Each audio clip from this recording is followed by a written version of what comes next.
See, et meil on nii armas ja väike linn ja siin on hästi palju võimalusi, kui sa hästi teed enda tööd, siis väga lihtne on olla edukas ja väga lihtne on olla nähtav.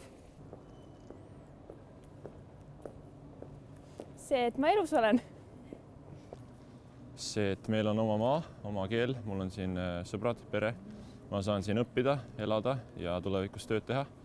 Ja mulle lihtsalt meeldib siin elada ja see teeb mind õnnelikuks. Mul on 5 last ja ma arvan, et see on üks kõige parimaid kohti, kus lapsi üles kasvatada. Ja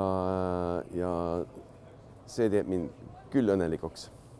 Eestis rõõmustab mind, see võib kõlada huvitlalt, aga ilm, sest see on kogu aeg erinev ja muidugi meie loodus ja inimesed on ka head ja sõbralikud. Eestil on läinud suhteliselt hästi ja selles mõttes on rõõmu küll. Et viimasel ajal ma olen mõelnud, et kui oluline minu jaoks see, et ma saan Eestis minna lihtsalt metsa. Ka Tallinnast ma saan minna üsna lühikese ajaga minna metsa, kus ei ole teisi inimesi. Ma tunnen ennast siin kodus. Ma olen ka mujal elanud palju, aga siin on selline hea tunne. Ja suur osa inimesi ka meeldivad mulle.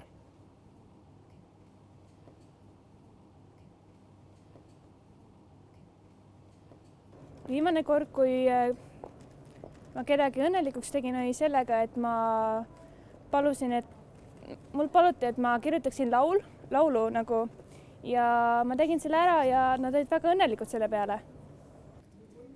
Naeratasin.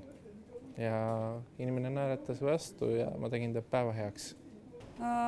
Vist kinkisin ühe sõrmuse ühe enda tuttavale ja siis ta hakkas nutma ja ütles, et hästi ammu keegi pole talle midagi kinkinud lihtsalt niisama. See oli hästi armas. Viimane kord, ja see oli konkreetne asi, et meil oli üks töötaja varem, kes oli tulnud tagasi Eestisse. Ja tuli meile külla ja nii kui ta tuli meile külla, siis me küsisime, et ta võiks meiega kaasa hakata töötama uuesti ja ta oli väga õnnelik. Ta kohe hüppas üles ja kallistas meid ja oli väga rõõmus. Ehk et me võtsime tööle. Ma skeerisin oma nooremat poega Mardisandiks ja ta oli väga rõõmus oma välimuse üle.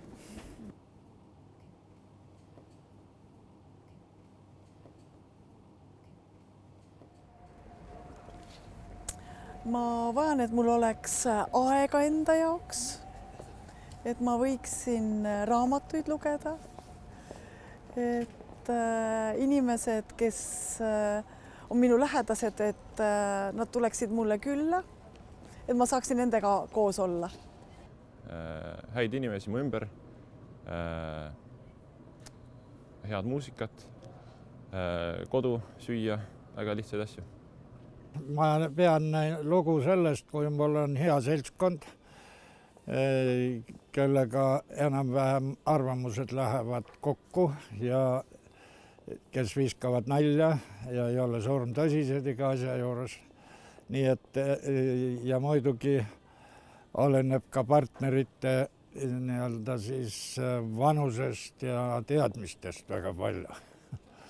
Ma arvan, et õnnelikuks olemine tekib iseenesest, et kindlasti mis iganes on, mis tekitab kõik need õiged hormoonid ja mis iganes sul kehas, et lihtsalt sa tunned ennast hästi.